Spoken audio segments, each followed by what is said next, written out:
May profits be upon you.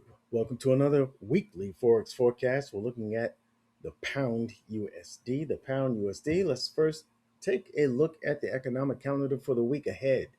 All right, July 19th to the July 25th. Sunday on the 19th, there's we don't do any trading on Sunday. That's a bank holiday for the pound. I mean, for the JPY. All right, Monday we got CAD news, uh, and we have for the Canadian dollar, and also the New Zealand dollar. Tuesday we have pound news, claimant count change, and we have Wednesday. That's going to be a good day. Pound has CPI data. That's going to have some impact, and Aussie dollar also has employment numbers. Thursday, the euro has the interest rate decision to be made, and ECB conference right after that. Okay. Friday, there are no news drivers. Okay. So, what I want to tell you is this week, especially the major pairs, anything against the US dollar, don't expect big ranges. Don't expect a big range. Expect more of what happened last week, which was well, actually, it was an outside bar, but it was a doji candle, an indecisive candle. You're going to see some ranginess. It's going to move like this. All right, it's going to move like that. Ain't no doubt about that. It's just going to move to the side. Uh, uh, it might be, a little more neutral than anything else.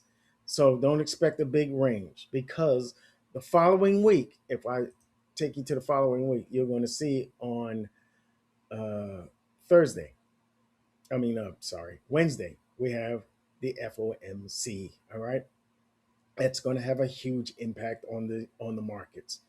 Anything related to the U.S. dollar pair. All right, U.S. dollar CAD, U.S. dollar Swiss, U.S. dollar JPY. Not to mention the Euro USD, the Pound USD, the New Zealand dollar USD, Aussie dollar USD. You understand? All right. So while the markets wait for that decision, for those decisions, all right, there'll probably be some sideways ranginess. Now, let's go to the pound. We're looking at the weekly time frame right now. What you can see is the market is downward, right? Lower low, lower high, lower low, lower high, lower low, lower high. This will be the potential lower high for the next lower low. All the way down, we are respecting the previous highs until we break a previous high like this one. This one, all the lows are being broken, right? These are uh, confirming the downward trend. All right, until a high is taken out, we don't have any change in the trend. As soon as it breaks that, as soon as we see market trading above that, that's when we start to say, oh, well, buyers are now in control. All right. So we look for a pullback and then a push higher. That hasn't happened yet. So we're still bearish. All right. Now, the market has been neutral for a long bit, hasn't it? Since when? We made this high, that was in 2025, June. June. And we've been moving sideways ever since. All right. The low of this consolidation has not been broken yet to confirm the bearish trend. This looks like it wants to round over, very similar to, if I can change it real quick, to the Euro USD. This is definitely rounding over. It's breaking the lows, trading below those lows. Back to the pound, if I can get back to it. All right, back to the pound. This one hasn't confirmed that. The pound is actually a little stronger than the euro right now. So it's having it's still struggling to try and make a break one of the highs. It hasn't done so, but it is taking internal highs here, here, and here. That was a sweep of buy side liquidity. I'm thinking because it's now touching this rejection area, or rejection block, if you will, and you don't see it closing above that weekly bearish fair value gap. Well, we may those being bearish indicators. Um, uh, I'm thinking that the market is bullish. I mean bearish neutral for the past 1, 2, 3, 4 weeks. For the past month, uh, it's been moving a little higher. All right, it's been moving higher, but it's internal. This is where the market is moving. It's We see the impulsive move down, then we see another impulsive move down. All right, the market's been moving up higher, sweeps, but closed way lower. The wick is bigger than the body. All right, and this would this and because we're respecting a bearish fair value gap, and the market is retracing after a push lower that swept sell side liquidity here at this external low, you have to think the market will be seeking internal range liquidity, and there is that internal range liquidity in that fair value gap. So I'm looking for the market to quite possibly move up higher to the 50% of this candle, if I can get to it. If I can get to it, here we go. To the 50%. You know how I do with these. When the wick is bigger than the body, uh, I look at this. I look to see if the market will respect it. If the market is to continue bearish, it will not close above that 50%. That's it. It's that simple. I use it as an indicator. And if it respects that high, we can start to see the market push down. Let's go down to the daily. If we can respect that midpoint, which I have, you see right there, if it respects that midpoint, it comes back up. I'm looking for it to stay below that the midpoint of that range, the range of that wick. All right, now we're looking at the daily right now, right? What do we have? What I told you last week was I took the high and the low here of this movement, this trading range, right? Move it over to the side. And I put on the OTE levels, optimal trade entry. I said uh, when the market was like right here, let's see, actually it was here.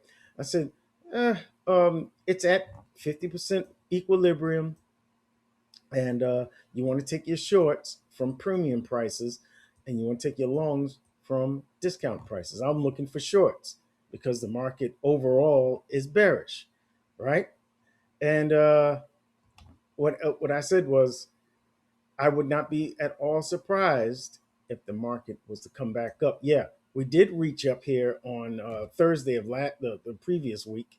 We did reach up in here and close quickly, but we didn't take any liquidity. And I said, this looks like these descending highs look like a target, a pull, a draw on liquidity, and that's exactly where the market went to.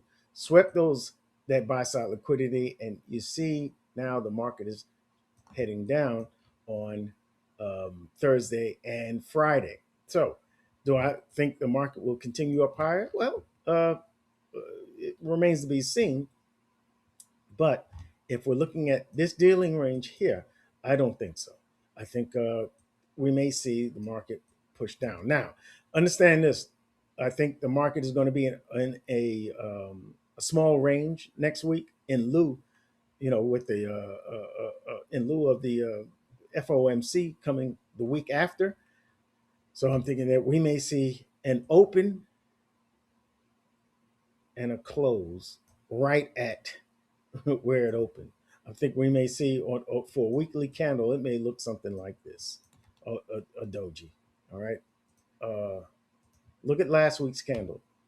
We pushed up, we came back down, and you can see small body, longer wick here, shorter wick here. It doesn't look like there's a whole lot of bullish momentum in that. It closed back within the range of the previous week. That's a bearish indication after hitting a POI, which was this high. So I am looking for the market to continue down. I actually am. But it may not do a whole lot of moving this week. That's all I'm saying. Now, again, I'm going to mark this high here as the liquidity point that was swept. So if the market is not seeking inefficiency, it is seeking liquidity. Well, it took out the liquidity here. All right. Ran through the inefficiency here and used it as support rather than resistance as it was designed to. This is a bearish fair value gap. Should have brought the market down, but no. This draw on liquidity here, the buy side liquidity was, I think, the target the whole time. So I'm looking for the market to head down. Now, this is what I'm looking for next week. Someone's going to say, "Hey, it did close past this high. This should be some kind of change in the state of delivery or something, right?" I guess you could. That's a fair argument, but when there's a legitimate target of liquidity right above that, and the market takes that out, I'm thinking that was the point. Okay, all right. If this was the high, then I would say, oh well, the market took that out, so I'm looking for the market to pull back, and we can get on board there. I don't know if that's the case here. We're going to see if the market. I'm going to draw it here to make it easy. If the market finds itself closing below this low, which is located at, come on, man, I thought this was going to market over here. I guess it didn't. I'll just use this thing. No problem.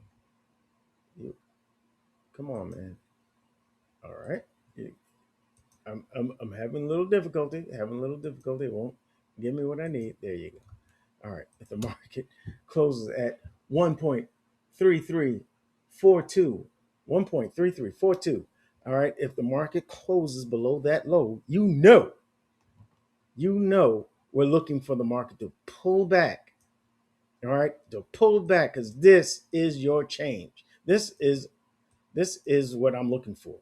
I'm looking for these two right here to form a breaker for the market to pull back into and come on down. I'm looking for the market to come and close below that low so that I can go with the overall trend, which is bearish.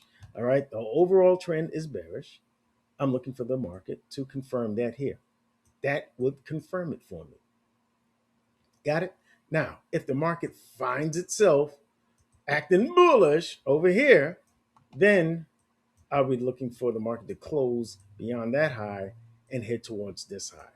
We can still respect the high of this consolidation and still be bearish. We haven't broken the trend. We haven't broken the trend if it takes out this high. But because this is a swing high and a lower low, a swing low, technically, because we didn't really trade past that low, this is the one I want to break. All right. But if the market goes below that low, which these two are now relative equal lows, all right, if the market heads towards that, I'm thinking this is inevitable, especially with the euro looking the way it does, the euro USD and the other Aussie dollar USD and New Zealand dollar USD. The pound is a little stronger. So this is a scenario I talked about last week. Go check that video out. Go check out that video from last week on the pound, if you would, so you can see what I'm saying. I'm not just making claims out of the blue. All right. Talked about this scenario, and the market could come up here. If it does this would make sense. All right. I am looking to short this market. I need a sell model to form up here. All right. And a higher high, higher low, higher high, lower low. That is the sell model. Wait for the market to pull back. And this is the one I want to take. All right. We might not get that next week. It may move like this. All right, waiting for FOMC. Just keep that in mind, folks. I don't want to, mislead you, but that's what I'll be looking for. I'll be waiting patiently for a sell setup, and that's it. I'm not looking to buy this market. Last thing I want to do is buy in premium prices. So that's it. Now, I want you to go and check out the videos I put out today, Euro USD and the US dollar index, the US dollar. Both of those analyses, the analysis for both of those is available to you right now for free. And I will see you on the next video. And I'm about to put that out in the next 5 minutes. So please go and check it out. It'll be gold, folks. It'll be on gold. I'll see you in the next video. Thank you for watching. May profits be upon you.